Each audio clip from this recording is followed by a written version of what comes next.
को मुझे बोलने का मौका दिया, मैं आपका धन्यवाद करता हूं सर। सर काफ़ी social welfare, education, medical education, health, बहुत लंबा सर ये ना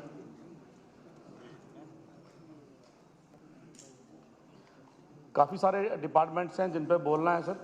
तो मैं उम्मीद करूंगा, मैं आज पहली बार ही बोलने में के लिए खड़ा हुआ सर। आज 11-12 दिन हो गए असेंबली को चलते हुए, तो आई विल रिक्वेस्ट यू थोड़ा अपनी नज़र इनायत सर रखें थोड़ी सी टाइम के लिए। तो मैं बुलेट पॉइंट में बात करूंगा सर, ज़्यादा लंबा नहीं क्या करूंगा। बजट से अगर शुरू करें सर, तो एजुकेशन का बजट, हेल्थ का बजट, काफ़ी सारी बातें हुई सर, और बड़ी बड़ी बातें हुई, कुछ हवाई भी हुई। पिछले 10 साल में जो मोदी सरकार ने और सेंट्रल गवर्नमेंट की तरफ से इनिशिएटिव लिए गए थे, ज़्यादातर उस पर बातें हुई। मैं उस पर ज़्यादा लंबा नहीं जाऊंगा, क्योंकि वहाँ से ये है कि 4 महीने अभी हुए सरकार बने हुए, वो मानते हैं हम भी। ICT लैब की बात है, अटल टिंकरिंग लैब की बात है, नए स्कूलों की बात है, नए इनिशिएटिव की बात है। वो सारे इनिशिएटिव सर सेंट्रल गवर्नमेंट की तरफ से आए, और आज वो इम्प्लीमेंट भी हुए हैं। सभी जो नए जितने भी प्रोविजंस एजुकेशन डिपार्टमेंट में आए हैं, चाहे रिक्रूटमेंट है, चाहे opening of new degree colleges है, उसके साथ साथ एजुकेशन में ही एक मार्टियर्स के नाम पे स्कूलों के और कॉलेजेस के नाम रखेंगे। एक बड़ा अप्रिशिएबल एक इनिशिएटिव था, जिसको पूरे जम्मू कश्मीर में बिना इस बात को देखे कि ये हिंदू है मुस्लिम है, जो सिपाही, चाहे पुलिस का है, CRP का है, आर्मी का है, जो देश के लिए शहीद हुआ, उसके नाम पे डिग्री कॉलेजेस और स्कूल भी रखे गए। एक बहुत ही सराहनीय कदम था आदरणीय प्रधानमंत्री जी का। मैं सर अभी जो एजुकेशन का जो प्रेजेंट हमारा सिनेरियो है, उस पर थोड़ी बात करना चाहूँगा। स्कूल हमारे पास बहुत हैं सर, कॉलेजेस भी बहुत हैं, आज कॉलेजेस की कमी नहीं है, और इंफ्रा भी बहुत है सर। मैं ऑनरेबल मंत्री जी का ये ध्यान अपना जो है इस तरह लाना चाहूँगा कि एजुकेशन में हमारे 2002 से 5 में हमारे एक मंत्री जी आए थे। उन्होंने एक जो एजुकेशन का कंसेप्ट था कि बच्चा स्कूल जाए, उसने उसको उल्टा कर दिया। उन्होंने स्कूल जो है वो बच्चों के घर में भेजना शुरू कर दिया। We should make the child to go school, लेकिन उन्होंने रिवर्स किया। हर गांव में स्कूल खोला, हर घर के बाहर स्कूल खोल दिया। अपने चाचा, मामा, भतीजे, उनको RET एक जो स्कैम बहुत बड़ा किया गया, उसमें टीचर लगाया गया। आज मेरे एक ब्लॉक में सर, ऑनरेबल स्पीकर सर, एक ब्लॉक में जो एक जोन है, उसमें 18 स्कूल जो है उस जोन में, रामगढ़ जोन जिसमें 18 पंचायतें हैं, उसमें 18 स्कूल हमारे क्लब हो चुके हैं, क्योंकि वहाँ बच्चे नहीं हैं। बच्चे इतने कम थे कि आसपास का जो बड़ा स्कूल था उनको क्लब करना पड़ा। तो द रीज़न वाज कि घर घर स्कूल खोलेंगे, जगह जगह स्कूल खोलेंगे। हमें इतने स्कूलों की ज़रूरत नहीं थी, लेकिन एक क्वालिटी को ना देखते हुए क्वांटिटी पे ध्यान दिया गया।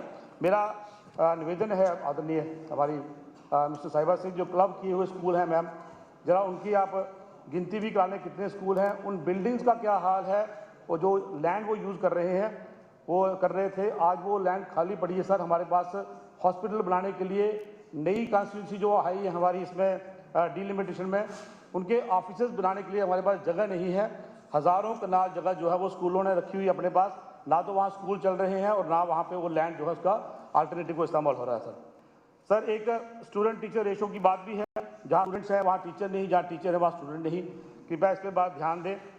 मॉडर्न गैजेट्स हमने बात की, ICT लैब, अटल टिंकरिंग लैब की, पढ़े हुए हैं मैम, काफ़ी सालों से पढ़े हुए हैं, लेकिन जो जहाँ मैं गया हूँ मैंने देखा काफ़ी सारे स्कूलों में इसका प्रॉपर जो है यूज़ नहीं हो रहा, इस्तेमाल नहीं हो रहा। कुछ तो इतना ज़्यादा बुरा हाल है कि स्कूलों में मैम कि ये वहाँ पे ये इक्विपमेंट मशीनरी पड़ी हुई है, लेकिन 12th क्लास के बच्चे को ये नहीं बताया जाता है कि तेरा नीट का एग्ज़ाम कब है, तूने फॉर्म कब भरना है। It's very I will say shameful for us कि 2 बच्चे मेरे ब्लॉक के जिन्होंने अभी 12th का एग्ज़ाम दिया, मैम उनका 10th और 11th में ऑनरेबल मिनिस्टर साहब, वो 95-96% मार्क्स लेके आए थे, लेकिन जब वो 12th के नीट का फॉर्म भरना था तो they were not informed by the school management. गांव के बच्चे थे, माँ बाप अनपढ़ थे, लेकिन उनको बताया नहीं गया बच्चों को कि आपने नीट का फॉर्म भरना है। इस तरह की बड़ी सारी बातें हैं, मैं उसमें ज़्यादा लंबा नहीं करूँगा, लेकिन इस तरफ ध्यान देने की ज़रूरत है सर कि जो हमारा टीचर है वो जो हमारी ट्रांसफर पॉलिसी है, जहाँ टीचर आता है हमारा कितनी दूर से आ रहा है, कैसे आ रहा है, इस तरह भी हमारा कोई ध्यान नहीं होता। टाउन्स में बैठे हैं, शहरों में टीचर बैठे हुए हैं, जहाँ अगर 50 बच्चे हैं तो 20-25 टीचर होंगे, और जहाँ पे 200 बच्चे हैं वहाँ 10 या 12 टीचर होंगे। ट्रांसफ़र जो ये हमारी जो पॉलिसी है इसको भी देखा जाए। K-12 की बात आई, I will request honourable minister, जो एक ही छत के नीचे 26 जनवरी 2025 को सर जब हमने ये दिन मनाया इंडिपेंडेंस डे, तो मैंने अपनी स्पीच में हमारे लोगों को कहा था बिफोर द बजट मैंने ये बात कही थी कि हम एक रामगढ़ के अंदर ऐसा स्कूल बनाएंगे जहाँ पर प्राइमरी से लेके प्री प्राइमरी से लेके 12th तक का बच्चा एक ही छत के नीचे पढ़ेगा, क्योंकि कोई भी ऐसा प्राइवेट स्कूल नहीं है सर हमारे यहाँ पे जो प्री प्राइमरी से 12th तक नहीं है। प्राइवेट स्कूल हज़ारों बच्चे पढ़ते हैं, 800 बच्चा 1200 बच्चा, लेकिन गवर्नमेंट स्कूलों में जहाँ हज़ारों कनाल जगह है, 20-20 25-25 कमरे हैं, मिडिल स्कूल है, प्राइमरी स्कूल है, हायर सेकेंडरी स्कूल में भी 250-300 से ज़्यादा बच्चे नहीं पढ़ते। My request, humble request to honourable minister, जब आप ये 15 स्कूल जो आपने टारगेट रखा है, इसमें रामगढ़ का स्कूल भी रखिए, ये कॉन्स्टिट्यूंसी स्पेसिफिक मेरी डिमांड है मैम। और जो टीचर्स की मैंने बात की सर, जो प्रमोशन है, माई हम्बल रिक्वेस्ट, इस प्रमोशन को भी सर रूरल सर्विस से लिंक किया जाए कि आप कितने साल रूरल में सर्विस करते हैं, वो जो डाटा है वो मैम के पास होगा, डिपार्टमेंट के पास होगा, इसको जोड़ा जाए उसके साथ, तभी प्रमोशन की जाए। 20-20 25-25 साल, और कुछ लोग शहरों में ही रिटायर हो जाते हैं, गांव का वो मुंह तक नहीं देखते।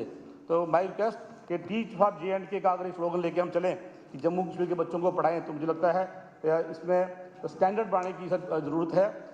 इंफ्रा पे माई रिक्वेस्ट, बाकी सरकार आपकी है, आप ध्यान दें, ज़्यादा मशीनरी ज़्यादा इक्विपमेंट खरीदने से क्यों नहीं होगा सर।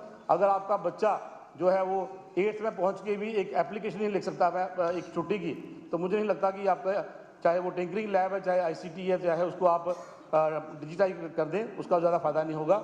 जो स्टैंडर्ड ऑफ एजुकेशन है उसको बढ़ाया जाए। एजुकेशन में सर अभी तो एक क्यों असर करूँ, अभी 2 डिपार्टमेंट और बोलने हैं सर, मैंने बाकी वाले मेरे साथी बोलेंगे, education and social welfare sir छोड़ेंगे उनके। चलिए ठीक, मैं छोड़ूंगा सर, छोड़ूंगा। हेल्थ में सर मैं बात करूंगा कि मेरा डिपार्टमेंट है सर, थोड़ा मुझे भी 1-1.5 महीना मिला था मुझे भी as minister for health and medical education. मैं मैम से रिक्वेस्ट करूंगा, जम्मू शहर को लेकर बात करें, medical college sir over crowded है, बहुत ज़्यादा काम है वहाँ पे, स्टाफ अंडर स्टाफ है, इमरजेंसी में खासकर थोड़ा सा ध्यान दिया जाए। SMGS में पीडियाट्रिक के लिए हमने रिक्वेस्ट की थी कि पीडियाट्रिक जो हॉस्पिटल है वो अलग बने।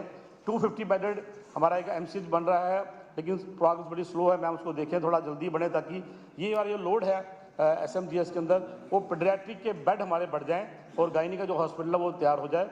मेरी एक आपसे गुजारिश है, 2019-20 में जब कोविड आया था सर, यही डिपार्टमेंट था, यही डॉक्टर थे हमारे, यही पैरामेडिकल थे, यही आशा वर्कर्स थी जिन्होंने हमारे लोगों को बचाया। हम उनकी अप्रिशिएट करते हैं। डॉक्टर्स ने 24/7 काम किया सर, कई डॉक्टर की डेथ भी हुई, कई हमारे पैरामेडिकल डेथ भी हुई, लेकिन उन्होंने हम लोगों की जान बचाई। मेरा निवेदन है, NHM का जो स्टाफ है सर, डिलीवरी की बात हुई वो अलग बात, मैं उस पर नहीं आऊँगा, लेकिन NHM का जो स्टाफ है उसको फेज्ड मैनर में मैम हम रेगुलर कर सकते हैं, रेगुलराइज कर सकते हैं। हमारे पास हर साल पोस्टें आती हैं, उसमें अगर आप एक वन को में नहीं कर सकते, कम से कम फेज्ड मैनर में 25% 30% उनका कोटा रख के NHM के लोगों को रेगुलराइज किया जाए, और आशा का जो इंसेंटिव है उसको बढ़ाया जाए। मैम आशा वर्कर्स दिन रात काम करती हैं, उनका इंसेंटिव बढ़ाया जाए, वो हमारी वेरी इंपॉर्टेंट सर। ये है social welfare sir. I am very sorry to say sir, budget में और हमारे गवर्नर साहब के खुतबा में सर SC वर्ड का सर कहीं भी जिक्र नहीं हुआ, not even a single line about the scheduled caste community. यहाँ आपने लिखा होगा, लेकिन दोनों एड्रेस में सर कहीं भी उसका एक भी शब्द नहीं आया। ट्राइबल फेयर पे 7-8 पैरा का बना हुआ है, मुझे उससे कोई प्रॉब्लम नहीं है, हमारे भाई हैं, ठीक है करिए, लेकिन SC वेलफेयर के लिए कोई भी बात नहीं रखी गई। मैं उस पर ज़्यादा लंबा ना बोलते हुए सर मैं इतना ही निवेदन करूँगा आपसे। 2015 में रिजर्वेशन फॉर प्रमोशन जो है फॉर SC या STs, इसको हाई कोर्ट ने सर स्टक डाउन किया था, लेकिन उसके बाद सुप्रीम कोर्ट ने इस पर बैन लगाया, इस पर स्टे लगाया, और स्टेट को ये पावर दे दी थी, आप अपने हिसाब से एज यू फील अपना पॉपुलेशन के हिसाब से 25 डाटा लें, और डाटा के हिसाब से जो जो कम्युनिटीज जिनको रिप्रेजेंटेशन नहीं है उनको आप रिजर्वेशन प्रमोशन दें। लेकिन सर उस पर आज तक काम नहीं हुआ। मेरी रिक्वेस्ट है ऑनरेबल मिनिस्टर से, अपने हमारे पास वहाँ मेरे भाई बैठे हैं STs, उनका भी है, मंत्रियों से अपने MLA से बात करें, हमसे बात करें, कहीं ना कहीं सर मिसगाइड किया जा रहा है।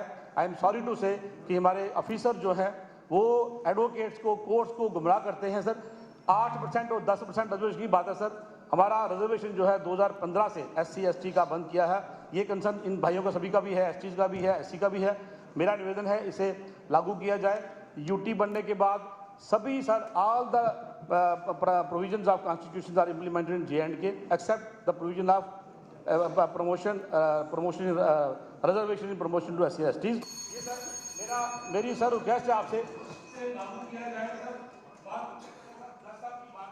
It is constitutional, it is legal, there is nothing unconstitutional, nothing illegal in that sir। तशरीफ रखें आप तशरीफ रखें। इरशाद साहब, इरशाद करम सुल्का।